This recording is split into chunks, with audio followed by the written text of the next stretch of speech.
കറ്റാർ വാഴയ്ക്ക് ധാരാളം ഗുണങ്ങളുണ്ട്.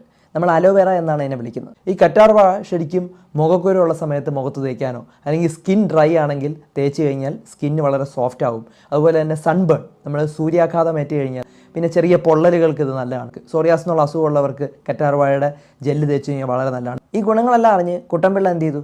ഈ കറ്റാർ വാഴ വളരെ നല്ലതാണെന്ന് കരുതി ഇദ്ദേഹം എല്ലാ ദിവസവും ഇത് അരിഞ്ഞ് കഴിക്കാനായിട്ട് തുടങ്ങി. പല ആളുകളും പറഞ്ഞു അതിന് ഡയബറ്റീസ് കൺട്രോൾ ചെയ്യാൻ പറ്റും, അതുപോലെ തന്നെ രക്തസമ്മർദ്ദം കുറയ്ക്കാൻ പറ്റും, വണ്ണം കുറയ്ക്കാൻ പറ്റും എന്ന് പറഞ്ഞ് കുട്ടൻപിള്ള എല്ലാ ദിവസവും കഴിക്കാൻ തുടങ്ങി.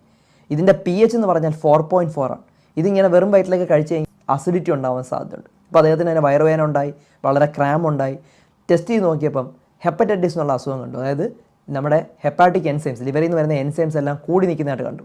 അപ്പോൾ അതിൻ്റെ കാരണം അന്വേഷിച്ച് വന്നപ്പോഴാണ് ഈ കറ്റാർ വാഴ വായിലൂടെ കഴിച്ചു കഴിഞ്ഞാൽ ചില ആളുകളിൽ ഹെപ്പറ്റൈറ്റിസ് എന്നുള്ള അസുഖം ഉണ്ടാവാം. അങ്ങനെ പലതരത്തിലുള്ള കോംപ്ലിക്കേഷൻസ് നമ്മൾ കറ്റാർ വാഴ അമിതമായി കഴിച്ചു കഴിഞ്ഞാൽ ഉണ്ടാവും.